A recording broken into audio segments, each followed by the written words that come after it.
2 years, and everything was great until we moved in together. We had this nice little duplex with a big kitchen and a backyard where I grew tomatoes and peppers. Nathan worked from home doing consulting, and I worked at the veterinary clinic downtown. We split everything down the middle and took turns cooking dinner. Life was good until about 3 months after the wedding when I saw who Nathan really was. We were at the grocery store and I grabbed the wrong brand of pasta sauce. Nathan grabbed the jar from my hand and slammed it back on the shelf so hard it cracked. The store employee just stared at us. Nathan said the sauce had too much sugar and walked off like nothing happened. I bought the sauce anyway because we needed it for dinner. When we got home, Nathan saw the jar in the bag and threw it in the trash. Then he made himself a sandwich and went to his office. After that, the tantrums started happening all the time. If I bought the wrong coffee creamer, he'd pour the whole bottle down the sink while I was watching. If I forgot to record his show, he'd unplug the TV and carry it to the garage. If dinner wasn't ready when he wanted it, he'd take every pot and pan out of the cabinet and stack them on the counter. The worst was when I came home late from an emergency surgery at the clinic. Nathan had thrown every single pillow and blanket from our bed into the bathtub and turned on the shower. He said if I couldn't be home on time, I didn't deserve it, then come back an hour later acting like nothing happened. He'd ask what was for dinner or if I wanted to watch a movie. If I brought up what he did, he'd say I was being sensitive and making a big deal over nothing. One time I tried to talk to him about it calmly, and he threw his coffee mug at the wall.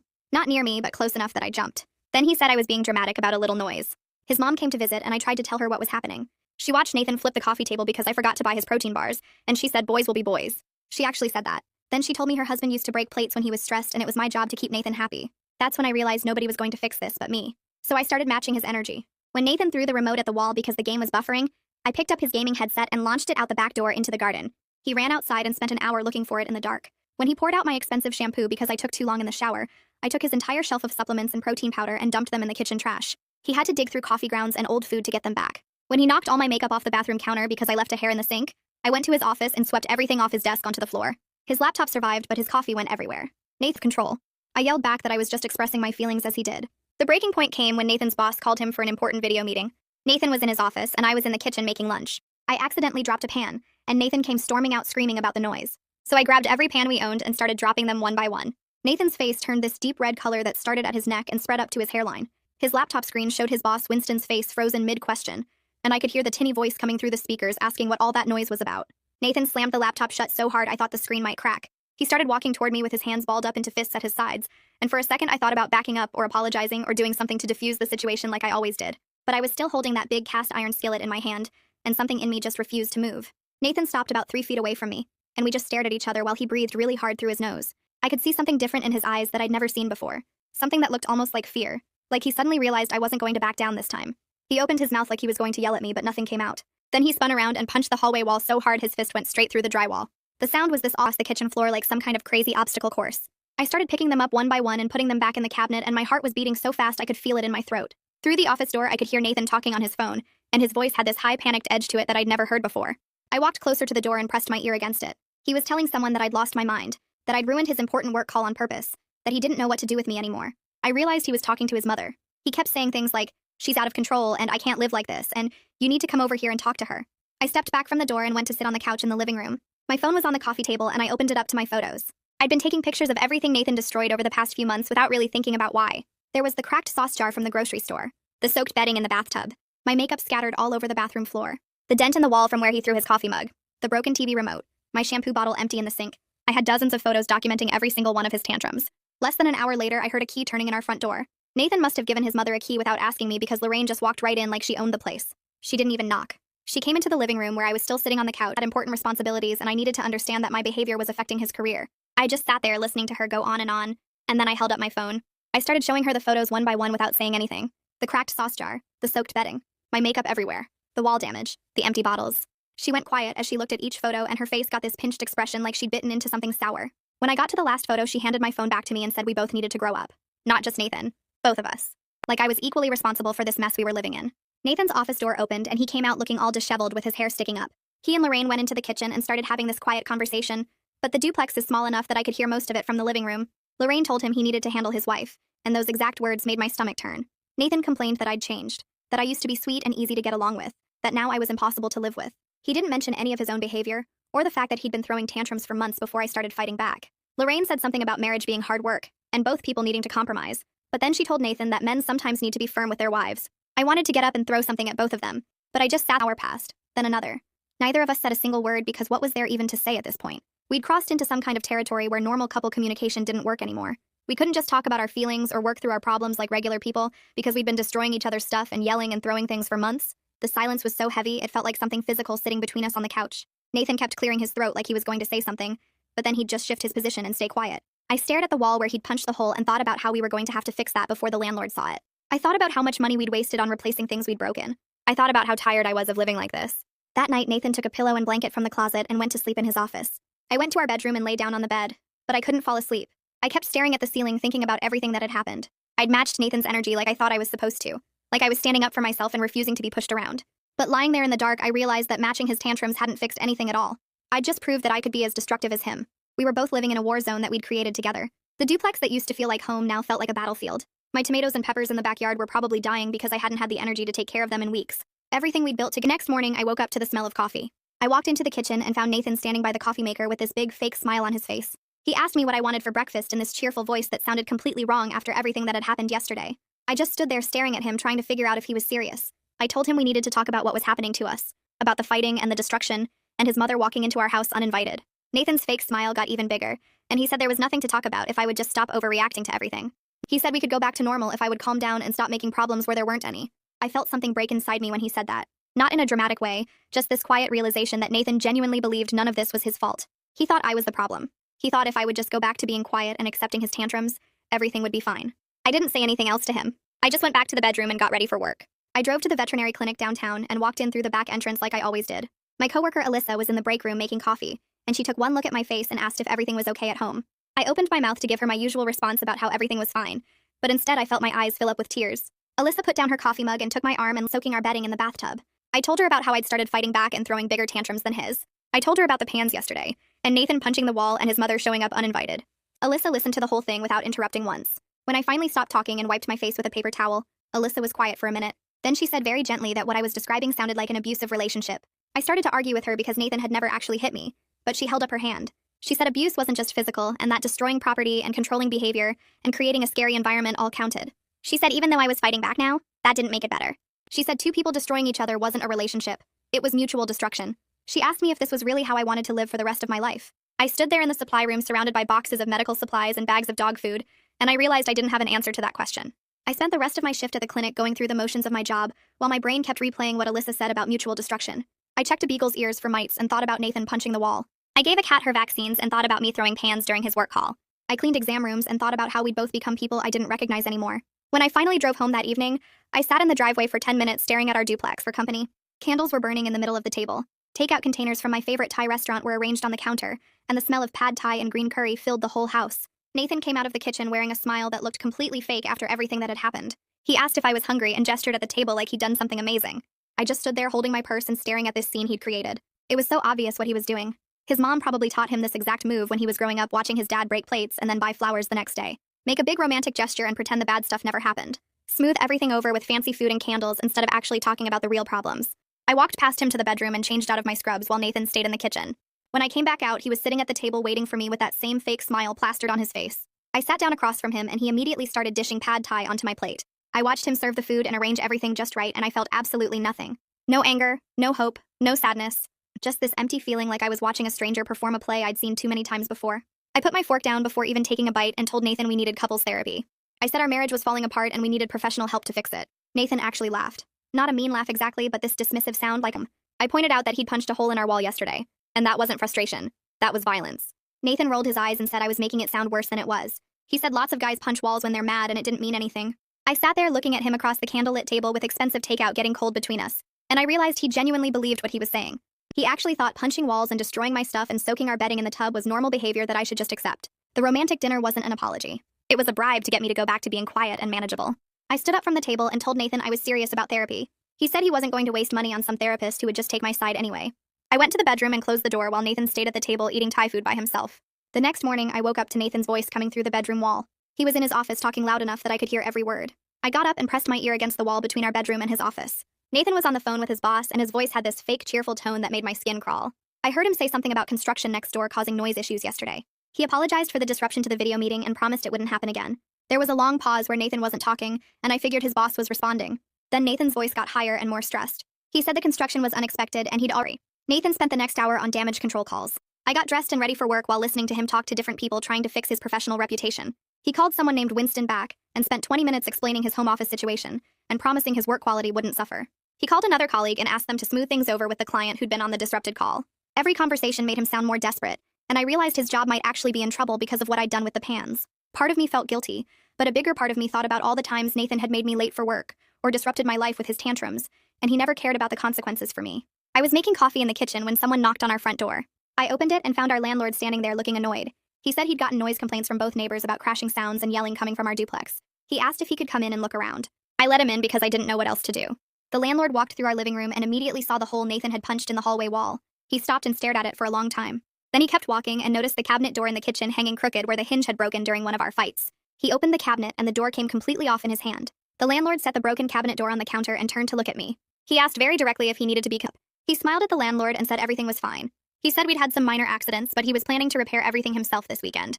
He put his hand on my shoulder like we were this happy couple, and I had to force myself not to pull away. The landlord looked at Nathan's hand on my shoulder and then looked at my face. He asked me directly if I felt safe in this house. I froze. Nathan's hand tightened on my shoulder. The landlord kept looking at me waiting for an answer, and I couldn't figure out what to say. If I said no, what would happen? Would the landlord call the police? Would Nathan get even angrier? If I said yes, was I lying? Did I actually feel safe here anymore? I finally said I was fine in this quiet voice that didn't sound convincing even to me. The landlord didn't look like he believed me, but he couldn't force me to say anything else. Nathan walked the landlord to the door, still being all friendly and charming. He promised again to fix everything and keep the noise down. The landlord handed Nathan a written warning about the noise complaints and property damage. He said any more problems, and he'd start eviction proceedings. Nathan took the paper and kept smiling until the landlord left. The second the door closed, Nathan's fake smile disappeared. Requested Reds is on Spotify now. Check out link in the description or comments. He turned to me and started yelling about how I'd embarrassed him and made us look like trashy people who couldn't handle our problems. He said that none of this would have happened. I told him he'd been throwing tantrums and breaking stuff for months before I ever fought back. Nathan said I was twisting everything around and making him sound like a bad guy when he was just reacting to my behavior. We stood in the hallway yelling at each other until I couldn't take it anymore and went to the guest room and slammed the door. That night, I got ready for bed in the guest room. I'd brought my pillow and some blankets in there earlier. I was just getting under the covers when I heard Nathan in the hallway. The guest room door opened and Nathan walked in. He didn't say anything, just went straight to the bed and started pulling the mattress off the frame. I asked him what he was doing and he said if I wanted to sleep separately, then I could sleep on the floor or the couch. He dragged the mattress out of the guest room and down the hall to his office. I heard him shoving furniture around to make room for it. I stood in the empty guest room looking at the bare bed frame and felt something break inside me that hadn't broken before. This wasn't anger or destruction during a fight. This was cold, calculated punishment because I'd tried to set a boundary. I grabbed my pillow and went to the living room couch. I lay there in the dark, listening to Nathan moving around in his office and thought about how we'd gotten to this point. I thought about the grocery store and the pasta sauce, and how that first tantrum should have been a warning sign. I thought about all the times I'd made excuses for him, or tried to fix things myself instead of leaving. I thought about her a few days. She had a spare room and said I could have some space to think about what I wanted to do. I sat there with my coffee getting cold in my hands, and seriously considered taking her up on it. It would be so easy to just pack a bag and leave for a while. But then I thought about Nathan staying in our duplex acting like he'd won something. I thought about how I'd be the one adjusting and accommodating again while he got to keep his space and his routine. I told Ellie thanks, but I wasn't leaving my own home. Nathan was the one with the problem, and I was tired of being the one who had to leave or change or fix things. Ellie looked worried, but she said she understood. She made me promise to call her anytime, day or night, if I needed help. I promised and went back to work, but I kept thinking about her offer all day. Part of me wondered if I was being stupid by staying. But another part of me was just so tired of running away from problems or trying to make myself smaller, so other people could be comfortable. When I got home that evening, Nathan's office door was closed and locked. I could hear him typing and talking on the phone. I made myself dinner and ate alone at the kitchen table. Nathan stayed in his office until after I went to bed on the couch. The next few days followed the same pattern. Nathan worked long hours with his door locked, and I went to work and came home and we barely saw each other. When we did pass in the hallway, we didn't speak. We were living like hostile roommates who happened to be married. I'd wake up on the couch and hear Nathan already in his office. I'd come home and he'd be in there with the door locked, what we'd broken, and neither of us wanted to be the first one to try. So we just lived in this Cold War silence that felt worse than the yelling and destruction had been. I worked a late emergency surgery on a cat who'd eaten something toxic. By the time I finished, it was almost midnight. I drove home exhausted and just wanting to collapse on the couch. I unlocked the front door and walked into the dark house. I flipped on the kitchen light and noticed something different right away. There was a new lock on Nathan's office door. Not just the regular door lock, but one of those deadbolts you need a key for. I walked over and tried the handle and it didn't budge. Then I went to make myself something to eat and found another new lock on the pantry door. I stood there staring at the lock on the pantry where we kept all our food. Nathan came out of his office and I asked him what he was doing. He said since I couldn't be trusted not to disturb his work, he was protecting his space and his food. I asked him if he was seriously locking up our food, and he said it was his food since he'd bought most of it. He said I could buy my own groceries and keep them somewhere else. Then he went back in his office and locked the new deadbolt behind him. I stood in the kitchen staring at the locked pantry door for a long time after Nathan went back to his office. My stomach growled because I'd worked through lunch at the clinic and now I couldn't even get to my own food. I walked to the garage and grabbed my toolbox from the shelf. Then I went straight to Nathan's office door and unscrewed the router from the wall jack. I unplugged the modem too and wrapped all the cords around both devices. On the couch scrolling through my phone, and I told him the internet was fine, just in a safe place. He demanded to know where it was, and I said he could have it back when he unlocked the pantry. Nathan's face went red and he started pacing back and forth in the living room. He pulled out his phone and I watched him turn on his hotspot and connect his laptop to it. He gave me this smug look like he'd won something and went back to his office. I ordered pizza on my phone since I still couldn't get to any real food. The next morning, Nathan was already in his office when I left for work. I could hear him on a video call talking to someone about quarterly projections. That evening when I got home, he was still in there, but I noticed he kept coming out to check his phone. He'd look at the screen, mutter something, then go back to his office. This happened 3 more times before dinner. Finally, around 8 o'clock, he knocked on the living room wall to get my attention. I looked up from my phone and he asked where the router was. I reminded him about the pantry lock and he said that was different because the food was his. I said the internet was mine then since I paid half the bill. He went back to his office and slammed the door. The next day, I came home to find a package on the porch. Nathan must have been watching for it because he grabbed it before I even got my keys out. He took it straight to his office and I heard him ripping open the box. An hour later, I tried to connect to our Wi-Fi network and it was gone. Instead, there was a new network called Nathan's network and it was password protected. I tried a few obvious passwords, but none of. She set the pot down very carefully and sat across from me at the table. She said very quietly that what I was describing wasn't normal. She said I was a smart and capable person who didn't have to live like this. I told her I knew it wasn't normal, but I wasn't going to let Nathan push me around anymore. Alyssa reached across the table and put her hand on mine. She said matching his crazy didn't make me strong. It just made me participate in something that was destroying me. I pulled my hand back and said I had to get back to work. I avoided Alyssa for the rest of the day because I didn't want to hear what she was saying even though I knew she was right. Nathan started missing deadlines at work. I could hear him on stressed phone calls with his boss through his office door. One afternoon, he was in there for over an hour and I heard him saying he'd have everything done by end of day. That evening, his office door flew open and Nathan came out looking furious. He said Winston had called him in for a serious talk about his performance. He said his boss was threatening to put him on a performance improvement plan. Nathan stood in the hallway and yelled that this was all my fault for being difficult and making his home life so stressful he couldn't focus on work. I was sitting on the couch and I said nobody forced him to spend all his energy on revenge tactics instead of his actual job. Nathan grabbed his briefcase from beside the door and threw it across the room. It hit the wall right next to the hole he'd punched before and made a new dent in the drywall. The briefcase fell to the floor. Handed me a formal written notice on official letterhead. The notice said any more property damage or disturbances would result in eviction proceedings. He asked both of us to sign it to acknowledge we'd received it. Nathan came to the door and we both signed our names on the form. The landlord took it back and said he'd owned this duplex for 15 years without any problems until we moved in. He looked at both of us and said whatever we were doing to each other needed to stop or we needed to leave. Then he walked back to his car and drove away. Nathan went back to his office without saying anything. I sat on the couch and looked at the 2 holes in the wall and the scattered papers on the floor. I thought about the locked pantry and the separate internet networks and the way we couldn't even be in the same room anymore. I grabbed my keys and went out to my car. I sat in the driveway with the engine off just staring at the duplex. An hour went by and I still couldn't make myself go back inside. The house had become this place where everything felt like a battle and I was tired all the time. I wasn't afraid Nathan would hit me because he never had. But the whole environment had turned toxic and every day felt like walking through a war zone. I pulled out my phone and just sat there holding it, not sure who to call or what to say. I ended up calling Ellie around 9 that night, still sitting in my car with the engine off. She picked up on the second ring and I could hear her TV playing in the background. I told her everything about the landlord's notice and the separate internet networks, and how Nathan and I were basically living like enemies and staring at my phone for another 20 minutes before going inside. The next morning, I looked up divorce attorneys during my lunch break at the clinic. I told myself I was just gathering information, not actually planning to leave. I found someone named Patricia Chen who had good reviews and availability that week. I made the appointment for Thursday afternoon and didn't tell Nathan about it. When Thursday came, I left work early and drove to her office in a building downtown. The waiting room had uncomfortable chairs and magazines from 6 months ago. Patricia called me back after 10 minutes and we sat in her office with a big window overlooking the parking lot. She asked about my marriage and I gave her the basic facts about Nathan's tantrums and my retaliation. She took notes on a yellow legal pad and asked if Nathan had ever physically hurt me.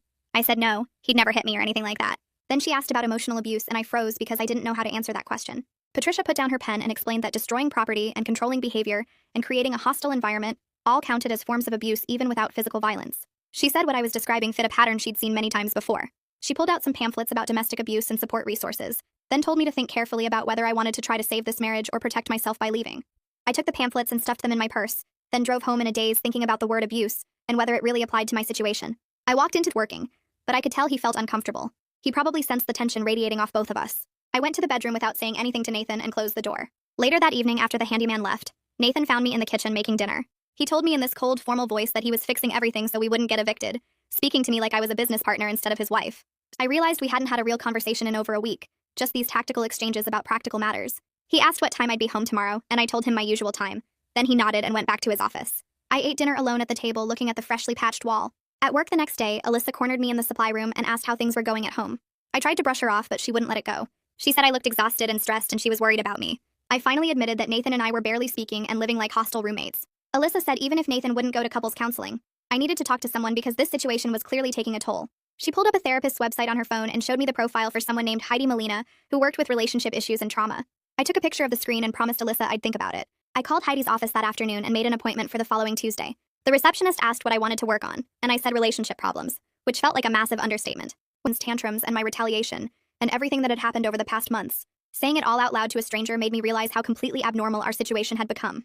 Heidi asked what I wanted to get out of therapy, and I opened my mouth to say I wanted to fix my marriage, but the words wouldn't come out. I sat there staring at the tissue box and realized I didn't even know if I wanted to save my marriage anymore. Heidi didn't push me for an answer. Instead, she started asking about Nathan's behavior patterns and my responses to them. She explained that what I was describing followed a classic abuse cycle, even though Nathan wasn't hitting me. She said my retaliation was a trauma response to feeling powerless in my own home. Then she said something that hit me hard, that matching his destructiveness didn't give me power back. It just made me participate in my own harm. I left that session feeling like someone had taken everything I thought I knew about my situation and turned it upside down. I kept seeing Heidi twice a week after that first appointment. Over the next few sessions, things started getting clearer in my head. I'd been so focused on proving I wouldn't be pushed around that I'd lost sight of whether this relationship was even worth fighting for. Nathan hadn't changed at all since I started matching his tantrums. He'd just gotten sneakier about his control tactics, like locking the pantry and creating separate internet networks. I was exhausted from constantly being on guard in my own home. Heidi helped me see that I deserved better, though. Just launched into how she'd heard from Nathan that I was in therapy. Her voice had this disapproving edge as she told me therapists just wanted to break up families. And I held the phone away from my ear and stared at it for a second, then brought it back and very calmly told her I had to go. She was still talking when I hung up. I brought the phone back up and told her that her son learned his tantrum behavior from somewhere, and maybe she should think about her own role in creating this situation. My voice stayed calm and level even though my heart was pounding. Lorraine made this sputtering sound like she couldn't believe I'd said that to her. She started to say something about respect and family, but I just ended the call and set my phone down on the passenger seat. My hands were shaking a little, but I felt good about finally saying what needed to be said. An hour later, my phone buzzed with a text from Nathan asking how dare I speak to his mother that way, and saying I owed her an apology. I didn't respond because there was nothing to say that would make any difference. When I got home, Nathan was waiting in the living room with his arms crossed. He started yelling the second I walked through the door about how I disrespected his mother and embarrassed him. I dropped my bag on the floor and yelled back that his mother enabled his terrible behavior for his entire life. Nathan's face went red and he screamed that I'd turned into someone he didn't recognize anymore. I screamed back that I was just matching the energy he brought into this marriage from day one. We stood there in the middle of the living room actually yelling at each other for the first time in weeks, instead of doing our usual Cold War tactics. For myself. Nathan suddenly stopped mid-sentence and his whole body seemed to deflate. He walked over to the wall and just slid down until he was sitting on the floor with his knees pulled up. He put his head in his hands and said he didn't know how we got here. His voice came out quiet and tired instead of angry. He said he didn't know how to fix it, and this was the first honest thing he'd said in months. I stood there looking down at him and realized I was exhausted too. All the anger drained out of me, and I just felt empty and sad. I walked over and sat down on the floor across from him with my back against the opposite wall. We looked at each other for a long time without saying anything. The house was completely quiet except for the sound of the refrigerator humming in the kitchen. I told him I didn't know if this marriage could be saved. He looked up at me with red eyes. I said I knew it couldn't continue the way it had been going because we were destroying each other. Nathan nodded slowly and wiped his face with his sleeve. Nathan started talking in this low voice about his dad, and how he used to watch his father throw things and yell at his mom. He said his dad would break dishes when he got stressed and his mom would just clean it up and act like nothing happened. Nathan said he grew up thinking that was normal, and that's how men handled their feelings. He looked at the floor and admitted he had anger issues. He said he didn't want to be like his dad, but he didn't know how to be different because this was the only way he'd ever seen conflict handled. His voice cracked a little when he said he was scared he'd already become exactly like his father. If I really thought therapy could help. I said I didn't know, but I knew we couldn't fix this on our own. He nodded and said he'd find a couples therapist and make an appointment. For the first time in weeks, I felt this tiny bit of hope that maybe we could actually work through this. Nathan pulled out his phone right there on the floor and started searching for therapists. I watched him scroll through options and read reviews out loud. He found one that had good ratings and specialized in marriage counseling and anger management. He called the office and left a message asking for an appointment as soon as possible. 3 days later, Nathan got a call back from the therapist's office saying they had an opening that Thursday. Nathan took the appointment and then told me about it when I got home from work. Thursday came and we both got ready in silence. We drove to the therapist's office in separate cars because I wanted my own way to leave if I needed it. The waiting room had beige walls and comfortable chairs and magazines on a small table. Nathan and I sat next to each other but didn't talk. We both just stared at the walls or our phones feeling nervous about what we were about to face together. A woman came out and called our names. She introduced herself as the therapist and led us back to her office. The first session was brutal because we both laid out everything that had happened over the past months. I talked about Nathan's tantrums and the destroyed property and feeling unsafe in my own home. Nathan talked about feeling like I'd changed and become hostile, and how nothing in a cycle where each person's reaction triggered the other person to react worse. Nathan and I both sat there taking in what she was saying. The therapist gave us homework to practice basic respectful communication. She said we needed to not engage in any destructive behavior toward each other or property for the next week. Nathan and I both agreed to try. I could see Nathan looked skeptical about whether talking would actually help, but he said he'd do it. The first week of trying to follow the therapist's guidelines was incredibly hard. Our default mode had become hostility, and we had to actively fight against it constantly. Nathan started to slam a door one morning and then caught himself halfway through. He closed it gently instead, and I saw him take a deep breath. I started to make a sarcastic comment when he left dishes in the sink, and I stopped myself mid-sentence. We were both trying, but it felt awkward and forced like we were learning a new language. Nathan asked me to pass the salt at dinner one night using this overly polite voice that sounded fake. I passed it to him and said thank you when he handed me the pepper, even though neither of us had said please or thank you in months. Small moments happened where we almost fell back into old patterns, but managed to stop ourselves just in time. Our second week following the therapist's homework went a little smoother than the first. Nathan woke up early one Tuesday and I found him in the kitchen already dressed for work. He had made coffee for both of us without me asking. Felt weird after everything that had happened. A few days later, I stopped at his favorite Thai place on my way home from the clinic and picked up Pad CU without telling him I was doing it. I just brought it home and set it on his desk while he was on a call. He looked up surprised and mouthed, "Thank you." These tiny moments of trying to be decent to each other felt fragile, like they could shatter if either of us made one wrong move. We were both walking carefully around the house, being overly polite in a way that felt forced, but also necessary. Nathan would ask if I needed anything from the store before he left. I would text him if I was running late so he wouldn't worry. We were building something new, but it was so delicate that neither of us trusted it yet. Nathan came home from work one afternoon looking genuinely happy for the first time in months. He found me in the living room folding laundry and told me his boss had pulled him aside that morning. Winston had noticed Nathan's work was getting better, and his attitude had improved. Nathan said Winston told him that whatever personal stuff had been going on seemed to be getting worked out. Nathan looked proud when he told me about it. He said he'd been meeting all his deadlines again, and his client presentations were back to their normal quality. I could see how much it meant to him that his professional reputation was recovering. He'd been so stressed about Winston losing confidence in him. Nathan sat down on the couch next to the laundry basket and actually smiled. He said he felt like he was getting his life back on track, and it was because we were on the screen. My stomach dropped because Lorraine's calls usually meant drama. Nathan looked at the phone, then at me, and picked it up. I expected him to get up and take it in his office like he always did, but he stayed at the table. I could hear Lorraine's voice coming through the speaker, loud and demanding. Nathan took a breath and said he needed to talk to her about something important. He told her that he and I were working on our marriage in therapy, and we were making progress. Lorraine started talking over him, asking what kind of therapy, and saying marriage counselors just caused problems. Nathan interrupted her, which I'd never heard him do before. He said he needed her to either be supportive of what we were doing, or stay out of it completely. Lorraine's voice got higher, and she started listing all the things she thought I was doing wrong. Nathan said he wasn't going to discuss it, and he needed her to respect his boundary. There was silence on the other end. Then Lorraine said fine in this cold voice and hung up. Nathan put his phone face down on the table and went back to eating his dinner. I just sat there shocked because Nathan had never stood up to his mother about anything related to me. He didn't look at me or acknowledge what had just happened, but I could tell it had been hard for him. 2 weeks later, I asked Nathan to pick up my prescription on his way home from the coffee shop. He said he would, and I didn't think anything of it. When he got home that evening, he had the coffee, but not my prescription. I felt this immediate anger rise up in my chest, and I asked him where it was. He said he genuinely forgot and he was sorry. I didn't believe him, and I could feel myself getting ready to start a fight. Nathan suggested we call our therapist because this was exactly the kind of thing she told us would happen. I didn't want to call her because I was mad, but Nathan pulled out his phone and sent her a message asking if we could have an emergency session. She responded within an hour and said she could see us the next morning. That night we barely spoke, and I slept badly, convinced Nathan had forgotten on purpose. The next morning we sat in the therapist's office and I laid out what happened. She listened, then asked me why I immediately assumed Nathan forgot on purpose. I said because that's what he used to do. She pointed out that Nathan had been following through on everything else for weeks, and one forgotten errand didn't mean he was back to his old patterns. She asked Nathan if he forgot on purpose, and he said no. He was thinking about a work problem and it slipped his mind. The therapist explained that rebuilding trust meant we both make mistakes, and we had to give each other room to mess up without assuming the worst. She said I was still in fight mode looking for reasons to be mad, and Nathan was still scared of my reactions. We talked through it for the full hour, and by the end I felt stupid for blowing up over a forgotten prescription. 3 months into therapy, Nathan and I were having more good days than bad ones. We still had moments where we slipped into old patterns, but we caught ourselves faster. Nathan was learning to say he was frustrated instead of throwing things, or I told him it bothered me instead of throwing his toiletries in the trash. We were both working hard, but it still felt like work. Our therapist kept reminding us that change takes time, and we shouldn't expect to undo months of bad patterns overnight. Nathan was better about expressing himself, and I was better about not jumping to retaliation. We still argued sometimes, but the arguments didn't turn into destruction anymore. We actually talked through problems which felt weird and slow but effective. I noticed I wasn't constantly on edge waiting for Nathan to explode. He noticed I wasn't looking for reasons to fight back. We were building something that felt more stable even though it was different from what we'd had before. Our lease was coming up for renewal, and we weren't sure if the landlord would even let us stay.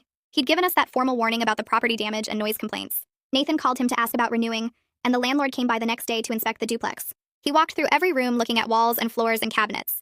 Nathan had fixed the holes in the walls and replaced the broken cabinet hinges. Everything looked clean and intact. The landlord seemed surprised. He said he'd noticed it had been quiet for months with no complaints from the neighbors. Nathan told him we'd worked through our problems and things were much better now. The landlord looked at both of us and said he was glad we'd figured it out because he'd been ready to start eviction proceedings. He said and not just pretending. I met Alyssa for lunch at the sandwich place near the clinic, and she asked how therapy was going. I told her about the progress Nathan and I had made over the past few months. Alyssa listened and then said she was proud of how hard I'd worked to fix things.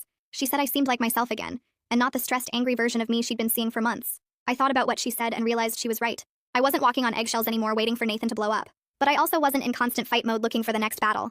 I felt more like the person I used to be before everything got so bad. Alyssa said she could see it in how I carried myself at work, and how I talked about my life. She said I smiled more and seemed lighter. I hadn't noticed the change in myself, but hearing her say it made me realize how much better I felt. The weight of living in a war zone was gone. I still had work to do in therapy, but I wasn't drowning anymore.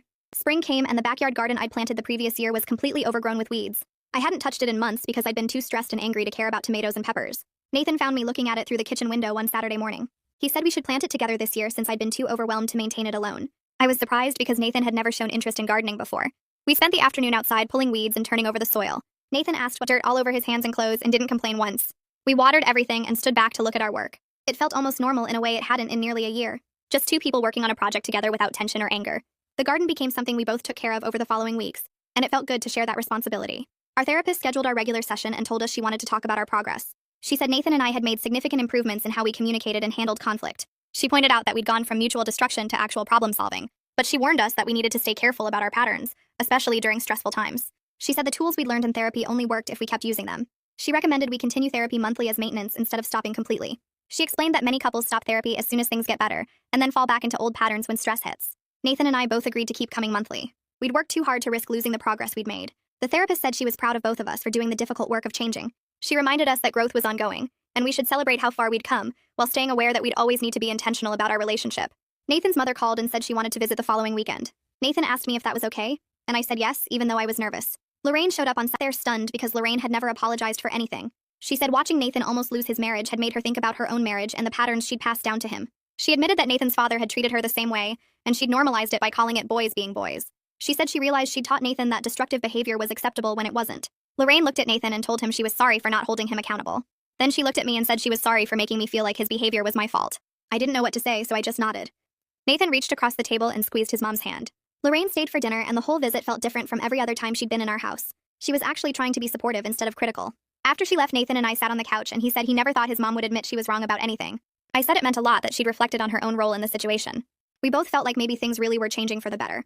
6 months after that day with the pans, Nathan and I are in a much better place, though we both know we're not completely healed. We've learned to catch ourselves before falling into old patterns, and we actually talk about problems now instead of destroying things. Last week, Nathan started getting frustrated about something at work, and I saw him clench his fists. He stopped himself, took 3 deep breaths like our therapist taught him, and told me he needed 10 minutes alone yesterday about whose turn it was to clean the bathroom, and Nathan raised his voice. I felt myself wanting to yell back louder like I used to, but instead I said we needed to take a break from the conversation. We both went to separate rooms for 20 minutes, and when we came back, we talked it through calmly.